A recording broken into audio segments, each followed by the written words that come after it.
إلهي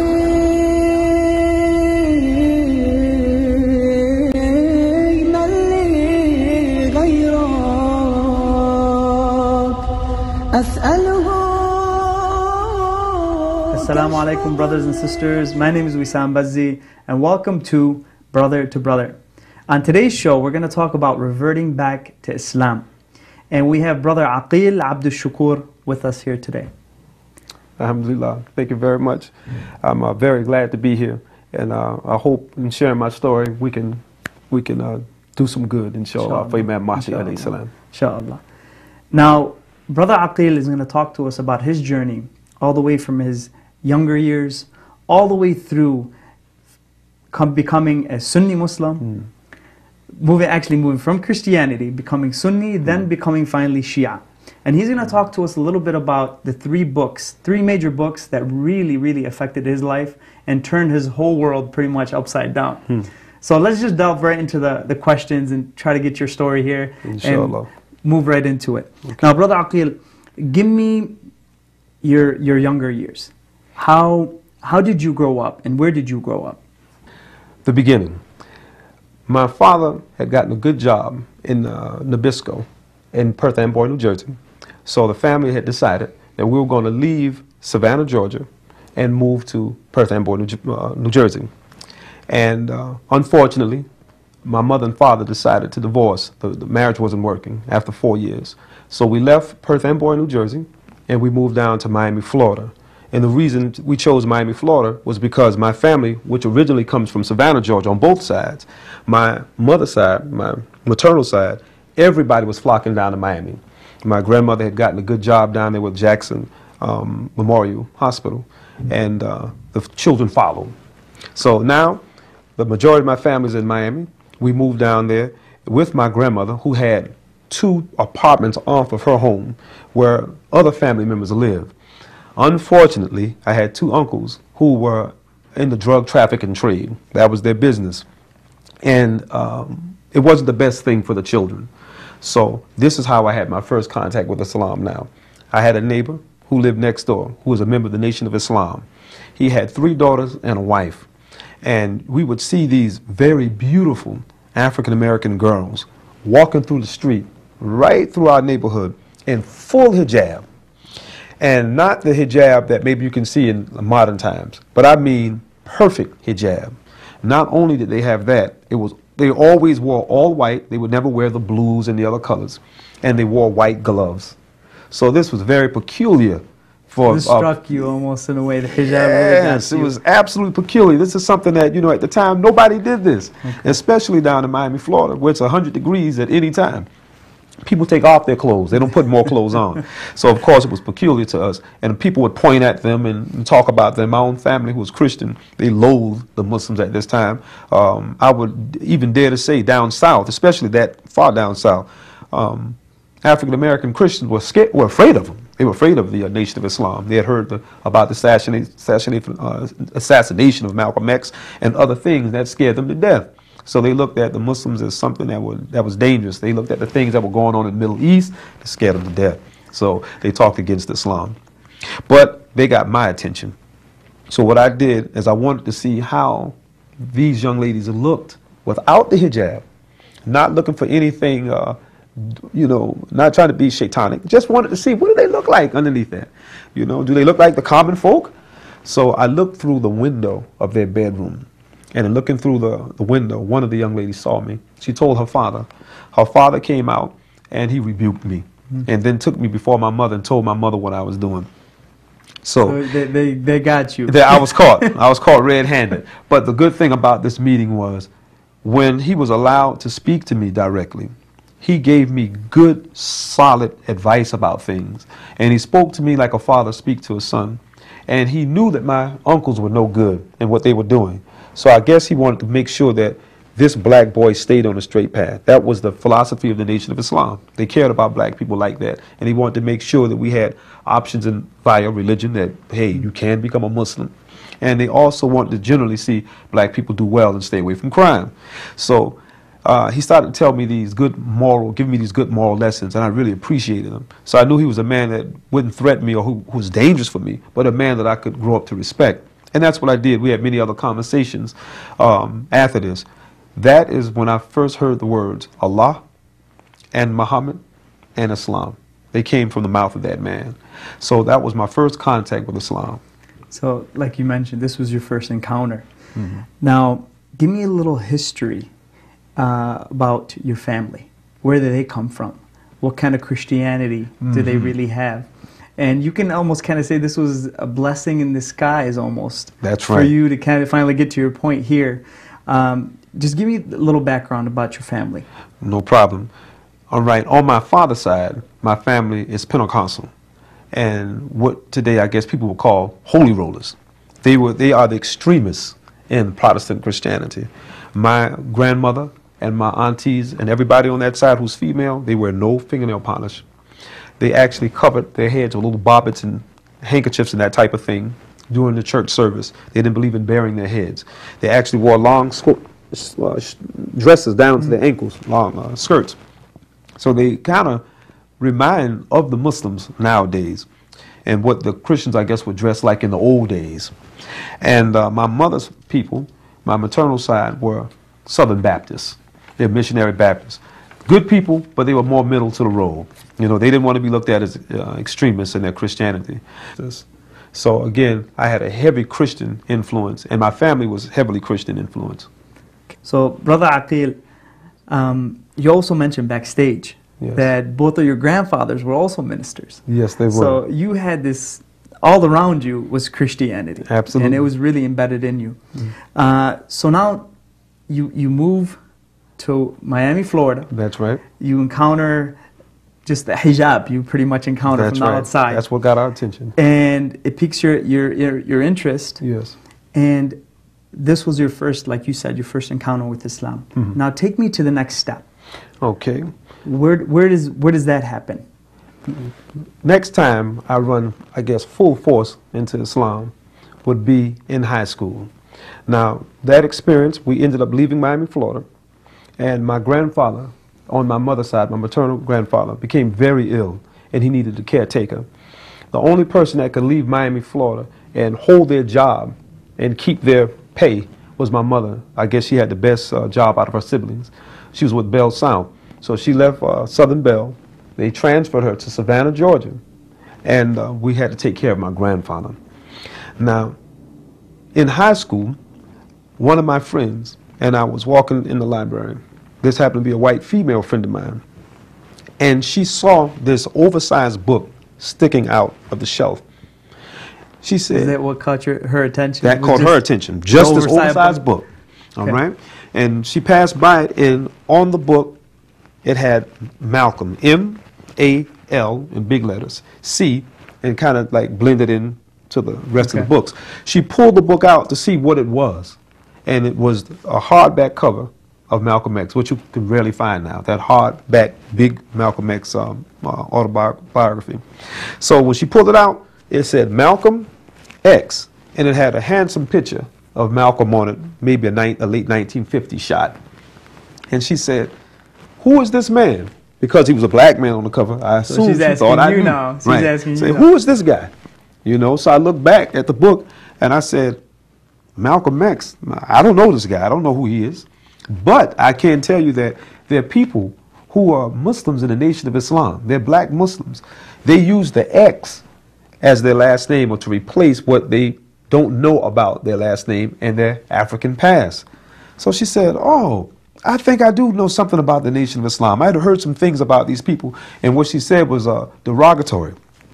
And then I kind of agreed, yeah, well, I heard some things about them too through my family. But I could never forget the family in Miami. And I knew nothing derogatory about those people. Those people were like angels living on earth. All right? But I didn't get into that with her. We put the book back. We moved on. Okay? So we'll close that door. The next day, I go to play basketball with my best friend at the time, Rayford Washington. And Rayford Washington, when I came inside of his living room, I was waiting for him to come out the bedroom, and I see on the coffee table an autobiography of Malcolm X. It's the same hardback big book. And I'm saying to myself, wow, I've seen this book now 2 times in the last 2 days. And I said, you know, this will be my opportunity to ask Mrs. Washington who this man is. So when Mrs. Washington came, Rafe's mother, I said, who is Malcolm X? And she said, you don't know Malcolm X? She was perturbed. She couldn't believe it. You don't know who Malcolm X is, and you're a black youth in America? And I said, I don't know. She said, you should know Malcolm X the same way you know Dr. King or Du Bois or any of our black heroes. And I was embarrassed. So she said, I tell you what, take the book. She said, take it, read it, and bring it back to me. How old were you at this point? I was 17 years old. All right. So I took this hardback book home, and I started to read it. It was the very first book that I read from cover to cover. Now, I'm 17 years old. I've always been reading about information, but I never read a book from cover to cover. Just nothing interested me like that. What did interest you about the book?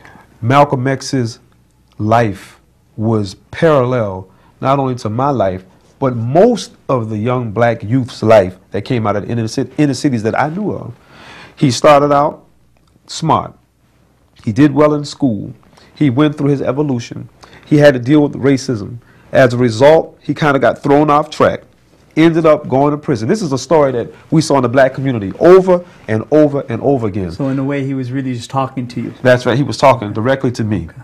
All right. I never went to prison. I never got into trouble, but I saw it all around me. It was all around me. I saw all of my cousins, one after the other, go into the prison system or either get killed. But myself, my brother, and a couple others, we were the lucky ones. All right. But Malcolm X's story was a story of the black youth inside the inner city. All right. So he connected. We had that connection. I read that book from cover to cover. Every time I got an opportunity, I stayed on top of it. Now I'm a lover of Malcolm X. And also now my interest in Islam has been piqued. I'm looking at how Islam, using the Nation of Islam as a vehicle initially, then becoming Orthodox Muslim, changed this man. This man went through a serious change. And he was so sincere in his change. I figured that Islam had to be all right. It couldn't be all that bad. It affected me so until I could never go back to Christianity. Wow, to that point, it really got to you. That's right. Like where almost your Christianity was shaken. It was threatened. As a matter of fact, not only my Christianity was threatened, but even the way I looked at myself as a black American was threatened. The way I looked at my country, that was even threatened. So he gave me a worldview that I never had. He gave me a sense of self I never had. He gave me a sense of history, how he connected African Americans back to Africa that I never had. And of course, religion. He showed me now that there's another religion in this world that rivals Christianity in its number and in its drawing power and in this concept of the one God. So I said, wow. So yeah, my foundation was shaken completely. So now you're 17 years old. You're almost through high school. Almost finished. You're almost done. You pick up a book and life totally just changes your life. Absolutely. Now you're moving towards college, yes. Where you were going in accounting actually, and correct. You did graduate. Give me in college, what was the next point that piqued your interest again, that brought Islam right to your face and said, here I am? Okay. When I was 17, I knew in my heart of hearts, myself and Christianity were going to have to do some homework. I was going to really have to knuckle down on this if I was going to believe it. The fact is, Malcolm shook me up enough to make me study, at least look outside of Christianity for some other answers, things that I thought, answers that Christianity didn't give me. So now I made my niyyah, so to speak, my intentions, not to do anything. Just call yourself a deist. Just say you believe in one God and accept no religion. Just study and give yourself some time to breathe after this experience. So now in college, I'm dealing with atheists because, you know, the college is the hall of academia. You have atheists there. You have the communists, the Pan-Africanists. Everybody have their own bag and everybody's pushing their own program. So when I came into college, I said, well, Pan-Africanism, you know, that is something I think, that's a vehicle I could use to help myself and my people and kind of keep myself where I want to be. Unfortunately, Pan-Africanism didn't work for me because most of the Pan-Africanists that I knew were involved in things that were not the most moral things. You know, I came from a hardcore Christian background, so I didn't want to go out and fornicate. I didn't want to do that. I didn't want to lie. I didn't want to cheat. I didn't want to deceive. I didn't want to do some of the things I saw the people I respected in the Pan-Africanist movement doing. I wanted to believe in God. Half of the Pan-Africanists at that time were communists, or they didn't have any belief in God whatsoever. So you were you were kind of looking at a more moral kind of view. Yes. You were looking for something. I was looking for something. Could you say that the Pan-African movement that you went into, could you say that was more culturally drawn? You were more culturally drawn to that in the beginning. Then yes, you the morality kind of came in. I evolved. Kind of checked that up and said, you know what, now I can't do that. That's exactly right. I was drawn to it because I know these people were concerned about African peoples all over the world, number one. And I know, too, that it was my culture. They gave me those trappings that made me feel comfortable as an African American. Unfortunately, the morality just wasn't there. And I was too moral to allow myself to be taken off the path that way. It was part of my reason, and I believe it was a part of my nature. Fitra. Exactly. It was the fitra. I had to believe in Allah. I had to believe in the one God. That was an absolute must. And when half of them didn't believe that, and they showed in their morality that they had no care for it, I knew that this may not be my set. I better look for something else. So what happened after that? Again, here come the Muslims. I had two Muslim neighbors in my dormitory. One was Jeff Street, and the other was Khatib Williams, I'm sorry. And these two gentlemen were born Muslim. When they came into college, they came Muslim. So they had already become like the second generation of Muslims in America. They were coming out of New Jersey. They were coming out of Newark, New Jersey. So I had an opportunity to see Muslims every day doing Islam. They didn't drink. We were drinking our Coors and our Heinekens. They didn't drink Coors and Heineken. We were eating pork. They stayed all the way back from pork. We ate any kind of meat that hit the table. They only ate halal, what was it, the Zabi had. And I said, wow, these guys are interesting. They're Muslims. And here it is again in my face. So I made a promise to myself, get back on your morality. Get the Quran and get a Bible and read these two books within 6 months, cover to cover. That was my goal. I said I'll stop with the Quran first because I had already been familiar with the Bible. So I want to just stop you here for a second. Sure. It's a very interesting point.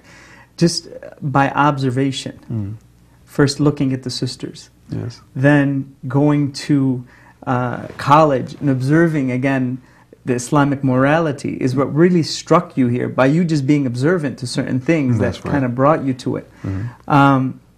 That's truly amazing. But it kind of shows you also that if you do practice Islam, you don't have to do anything. That's right. Imam Sadiq alayhi salam, he says, and I just want to put that point across. It is a beautiful point that you're making. So now you have a couple friends around you now, and Islam's telling you this. Khatib, you mentioned his name. That's right. Take us from there. Okay. Khatib gave me the Quran, and he was happy to do so. He always saw me, out of our little cadre of brothers of about 10 people, he saw me as one of the more serious ones. And he gave me a Quran. I took it, and I said, okay, I start with the Quran. The fact is, I never read the Quran from cover to cover at that point. When I read Al-Fatiha by itself, I was so impressed by the difference of the Quran from the Bible. How the Quran started off. It didn't start off like a story written by man. It started off like something mystical. And it started off like something that was very serious. And it started off like something that wasn't written by the hands of man. Like, this is another source. So right then I knew I was in trouble, because I knew the book wasn't man-made. I knew it wasn't. Well, I had already had history on the Bible. I had done some Bible studies when I was coming up. I knew that the Bible was put together, how it was piecemeal together by the scholars, etc. So I knew, even as a Christian, that the Bible wasn't the absolute word of God, so to speak. And I knew that there were some problems with the Bible, but I was still Christian. I held on to it. All right. Now I'm reading a book that even in Al-Fatiha, the very first chapter, it doesn't feel like the Bible felt. It has another type of feeling.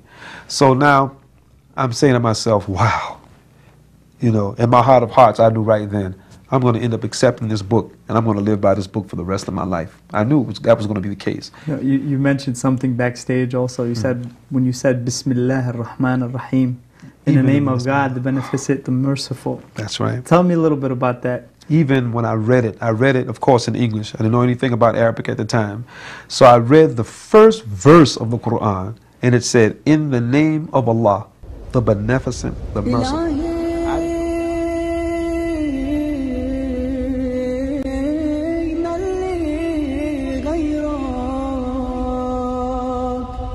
أسأله